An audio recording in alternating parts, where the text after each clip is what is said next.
de la loi organique numéro 2002-10 du 22 février 2002 sur la Haute Cour de justice.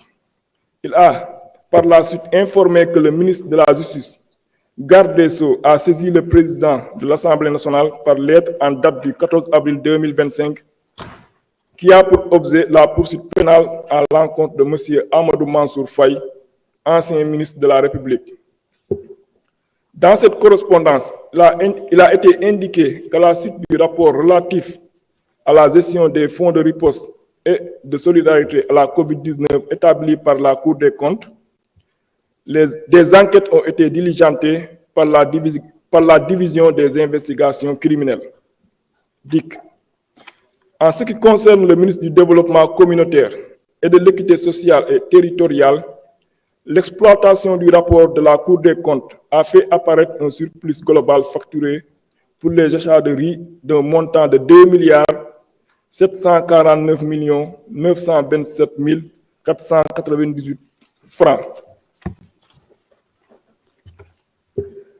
Entendu par les enquêteurs, le directeur de l'administration générale et de l'équipement d'âge du ministère a précisé que l'enveloppe allouée à leur département au titre de l'opération de l'aide alimentaire était fixée à 69 milliards de francs CFA.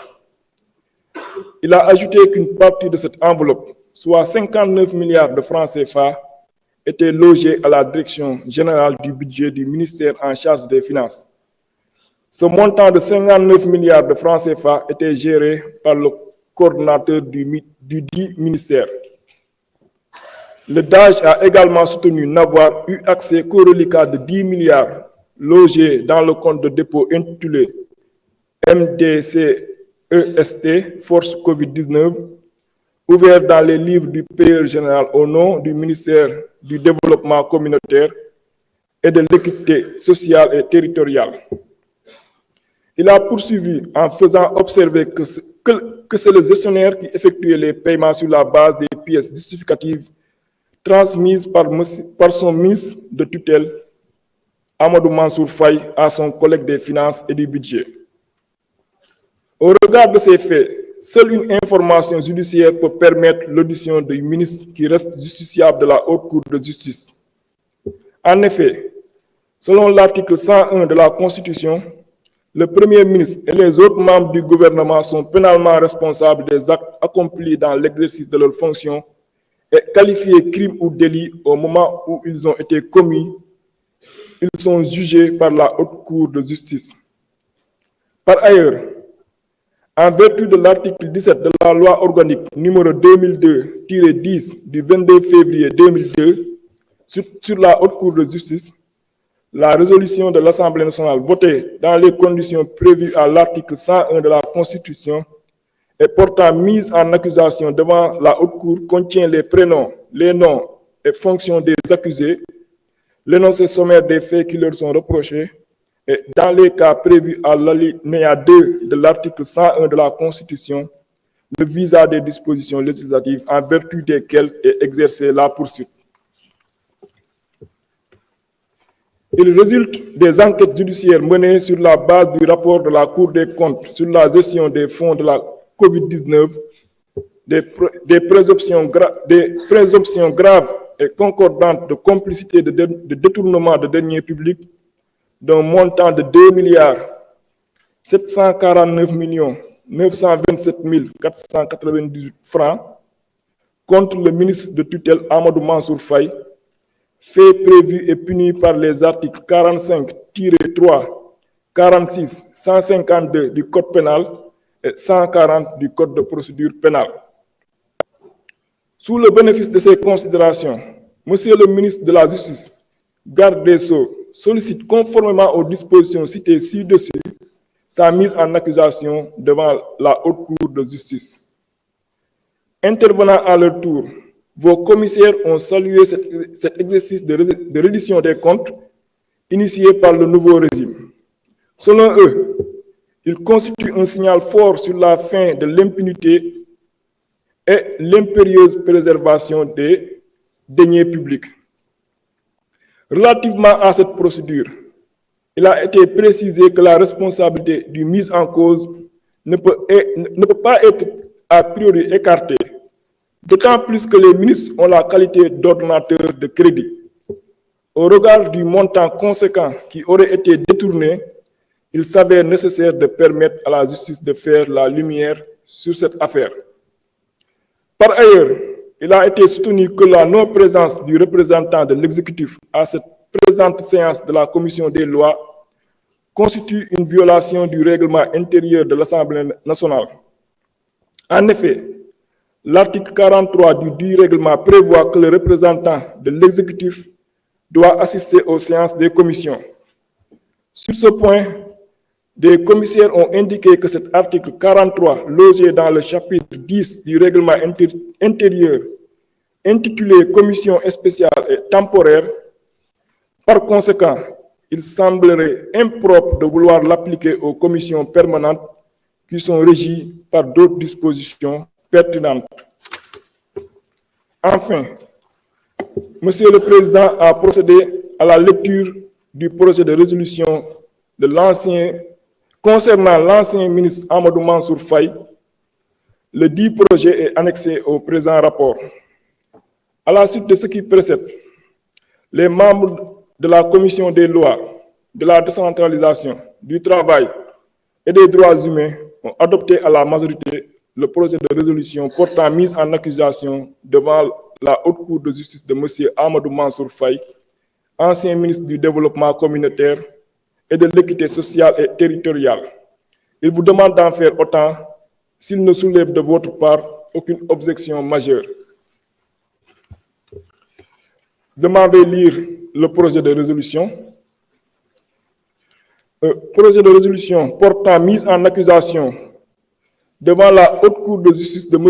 Amadou Mansour Faye, ancien ministre du Développement communautaire et de l'équité sociale et territoriale. La Commission des lois, de la décentralisation, du travail et des droits humains, après avoir délibéré en sa séance du 2 mai 2025, a adopté à la majorité le projet de résolution dont la teneur suit.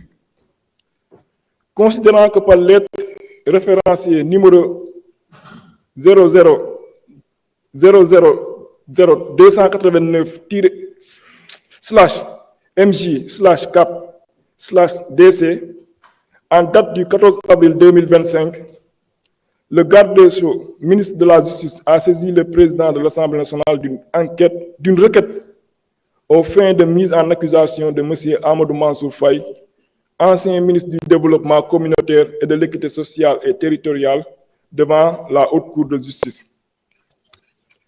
Considérant que le 7 février 2023, le procureur de la République près du tribunal de grande instance hors classe de Dakar a transmis une enquête à la division des investigations criminelles. Le rapport de la Cour des comptes ayant révélé des faits de surfacturation sur le prix du riz à l'encontre du nommé Aliou Sow dans le contexte de lutte contre la pandémie Covid-19. Considérant que ce dernier, d'âge du ministère du Développement communautaire et de l'équité sociale et territoriale, entendu par les enquêteurs préciser que l'enveloppe allouée à leur département au titre de l'opération d'aide alimentaire était fixée à 69 milliards, il indiquait qu'une partie de ce montant, soit 59 milliards, était logée à la Direction générale du budget du ministère des Finances.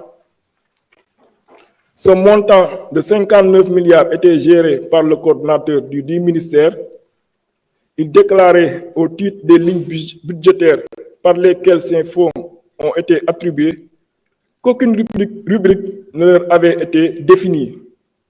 Il avait reçu comme instruction écrite de son ministère de tutelle simplement de gérer toutes les dépenses liées à l'assistance alimentaire. Il ajoutait n'avoir eu accès qu'au reliquat de 10 milliards logés dans le compte de dépôt intitulé MDCEST-Force Covid, ouvert dans les livres du payeur général au nom du ministère. Il poursuivait en faisant observer que c'est le gestionnaire qui effectuait les paiements sur la base des pièces justificatives transmises par son ministre de tutelle, M. Amadou Mansour Faye, à son collègue des finances et du budget. Considérant que le rapport de la Cour des comptes faisait ainsi apparaître un surplus global facturé pour les achats de riz d'un montant de 2 749 927 francs CFA, considérant que l'enquête établissait également que certains fournisseurs se sont vus octroyer plusieurs commandes à la fois, CCMN et Avanti, et d'autres qui ont signé concomitamment pour 2 sociétés différentes, Afri et Co/Avanti. Par ailleurs, dans le but de mieux cerner le patrimoine du sieur Aliou Sow, des réquisitions ont été adressées aux différentes institutions de la place. Les résultats faisaient apparaître l'acquisition de divers biens immobiliers par ce dernier. Considérant qu'à l'époque de ces faits, M. Amadou Mansour Faye, cité dans la procédure, était ministre de tutelle, considérant que selon l'article 101 alinéa 2 de la Constitution, le Premier ministre et les autres membres du gouvernement sont pénalement responsables des actes accomplis dans l'exercice de leurs fonctions et qualifiés crimes ou délits au moment où ils ont été commis, ils sont jugés par la Haute Cour de justice. Qu'en vertu des dispositions de l'article 17 de la loi organique numéro 2002-10 du 22 février 2002 sur la Haute Cour de justice, les poursuites sont exercées suite à une résolution de l'Assemblée nationale votée dans les conditions prévues à l'article 101 de la Constitution et portant mise en accusation devant la Haute Cour de justice.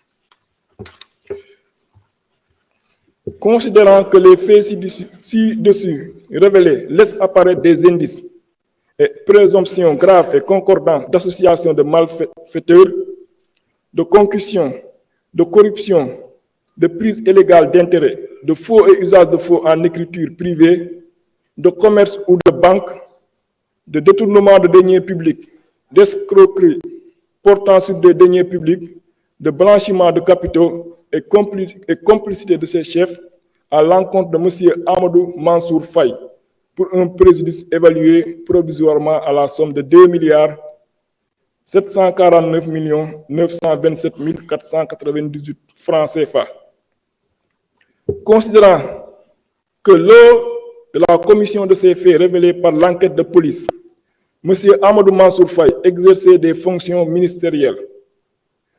Considérant que ces faits sont prévus et punis par les articles 238, 239, 159, 160, 161, 162, 156, 157, 135, 136, 152, 153, 45, 46 du Code pénal, 140 du Code de procédure pénale et la loi 2024-08 du 14 février 2024 relative à la lutte contre le blanchiment de capitaux, le financement du terrorisme et la prolifération des armes de destruction massive, abrogeant et remplaçant la loi numéro 2018-03 du 23 février 2018 relative à la lutte contre le blanchiment de capitaux et le financement du terrorisme. Que de tels faits méritent d'être portés devant la Haute Cour de justice. Décide de la mise en accusation devant la Haute Cour de justice de M. Amadou Mansour Faye, ancien ministre du Développement communautaire et de l'équité sociale et territoriale, conformément à l'article 101 de la Constitution, 17 et suivant de la loi numéro 2002-10 du 22 février 2002, portant loi organique sur la Haute Cour de justice modifiée.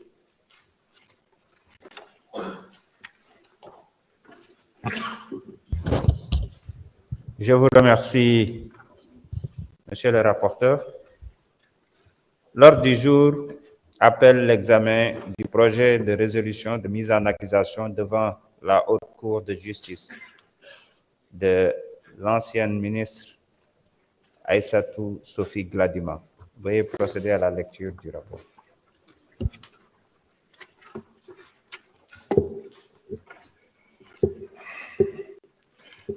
Monsieur le Président, Monsieur le Ministre, chers collègues, La Commission des lois, de la décentralisation, du travail et des droits humains s'est réunie le vendredi 2 mai 2025